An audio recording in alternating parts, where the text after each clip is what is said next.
فلما جاء آل لوط المرسلون قال إنكم قوم منكرون قالوا بل جئناك بما كانوا فيه يمترون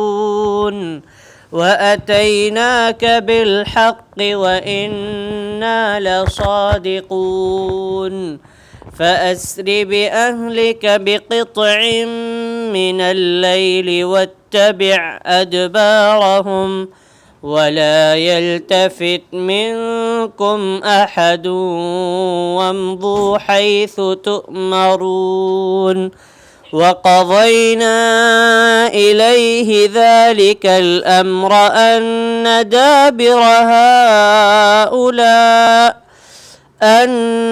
دابر هؤلاء مقطوع مصبحين وجاء أهل المدينة يستبشرون قال إن هؤلاء ضيفي فلا تفضحون واتقوا الله ولا تخزون قالوا أولم ننهك عن العالمين قال هؤلاء بناتي إن كنتم فاعلين لعمرك إنهم لفي سكرتهم يعمهون فأخذتهم الصيحة مشرقين فجعلنا عاليها سافلها وأمطرنا عليهم حجارة من سجيل إن في ذلك لآيات للمتوسمين وإنها لبسبيل مقيم إن في ذلك لآية للمؤمنين وإن كان أصحاب الأيكة لظالمين فانتقمنا منهم وإنهما لبإمام مبين ولقد كذب أصحاب الحجر المرسلين وآتيناهم آياتنا فكانوا عنها معرضين وكانوا ينحتون من الجبال بيوتا آمنين فأخذتهم الصيحة مصبحين فما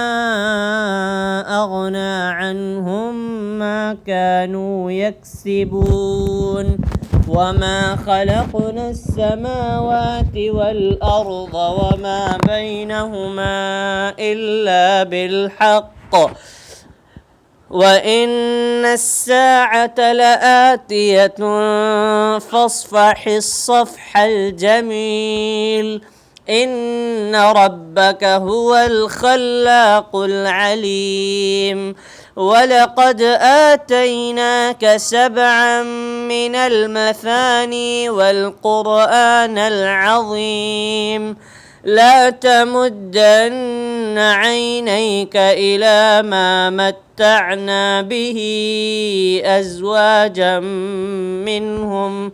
ولا تحزن عليهم واخفض جناحك للمؤمنين وقل إني أنا النذير المبين كما أنزلنا على المقتسمين الذين جعلوا القرآن عضين فوربك لنسألنهم أجمعين عما كانوا يعملون فاصدع بما تؤمر وأعرض عن المشركين إنا كفيناك المستهزئين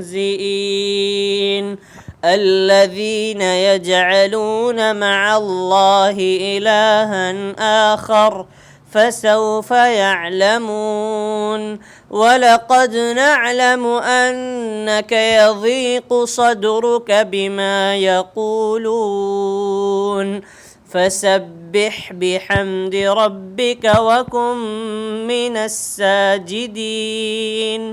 واعبد ربك حتى يأتيك اليقين.